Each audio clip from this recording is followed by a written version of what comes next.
आज के व्याख्यान में हम महात्मा गांधी के सामाजिक विचारों का अध्ययन कर रहे हैं। गांधी जी के सामाजिक विचारों में पहली बात आती है वर्ण व्यवस्था। वर्ण व्यवस्था बहुत ही प्राचीन है और एक वैदिक व्यवस्था है और 4 वर्णों में भारतीय समाज को बांटा गया था। वर्ण व्यवस्था के संबंध में अन्य भी कई विचारक उन्होंने भी अपने विचार व्यक्त किए हैं, जैसे स्वामी दयानंद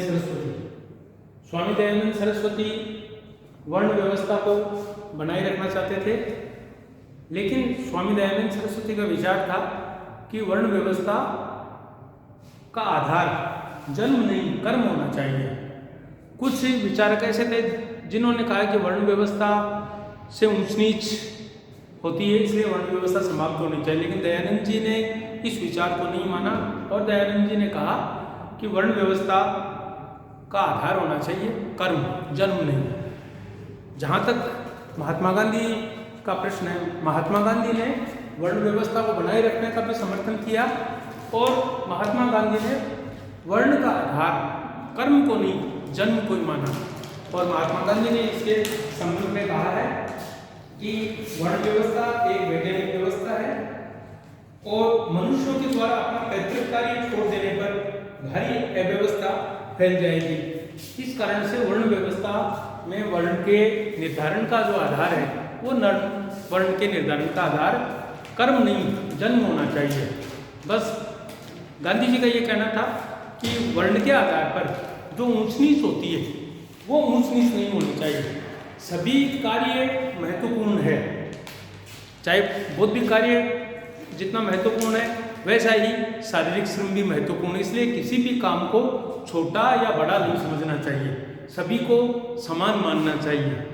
लेकिन गांधी जी का विचार यही था अन्य विचारकों से अलग, और उन्होंने वर्ण के निर्धारण का आधार जन्म को ही माना। दूसरी बात जो गांधी जी के सामाजिक विचारों में आती है वो आती है अस्पृश्यता का अंत। महात्मा गांधी अस्पृश्यता को भारतीय समाज का एक बहुत बड़ा कलंक मानते थे और गांधी जी का ये कहना था, जैसा कि हमने वर्ण व्यवस्था के संदर्भ में भी पढ़ा, कि ऊंच नीच नहीं होनी चाहिए।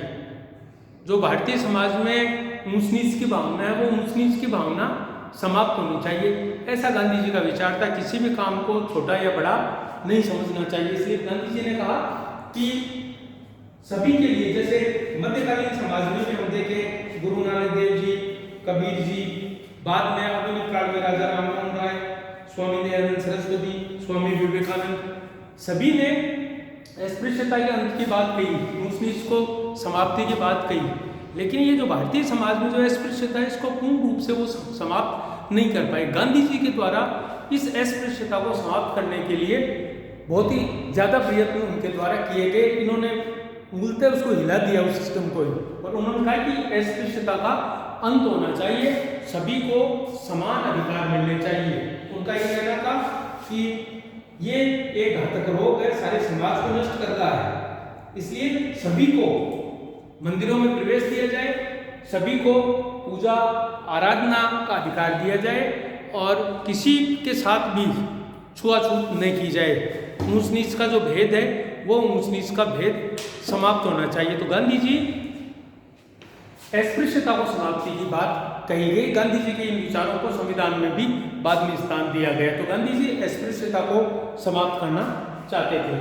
तीसरी जो बात है गांधी जी की वो है सांप्रदायिक एकता। महात्मा गांधी ने जैसा कि अपने ऊपर के विचार में देखा कि वो सामाजिक रूप से भी एकता की बात करते हैं, तो गांधी जी ने धार्मिक रूप से भी धार्मिक ऐक्य की बात भी कही कि राष्ट्रीय एकता तभी बरकरार रह सकती है जब सभी धर्मों के लोगों को समान अधिकार मिले। क्योंकि भारत में तो बहुत सारे धर्मों के लोग हैं, जैसे हिंदू है, मुस्लिम है, ईसाई, पारसी, बहुत सारे धर्मों को मानने वाले हैं।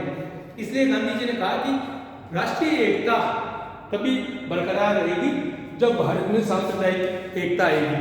और गांधी जी ने विशेष रूप से इसमें हिंदू मुस्लिम एकता के ऊपर बल दिया कि ये इन दोनों धर्मों को मानने वाले भारतवर्ष में बहुत सारे लोग हैं, इस वजह से इनमें यूनिटी होनी चाहिए। देश का विकास तभी हो सकता है जब विभिन्न धर्मों के जो लोग हैं उनमें एकजुटता की भावना आएगी। और गांधी जी ने इसी आधार पर जो उस युग में मोहम्मद अली जिन्ना के द्वारा जो द्विराष्ट्र सिद्धांत दिया गया था, उस द्विराष्ट्र सिद्धांत का गांधी जी के द्वारा विरोध किया गया। गांधी जी ने द्विराष्ट्र सिद्धांत को कभी भी स्वीकार नहीं किया।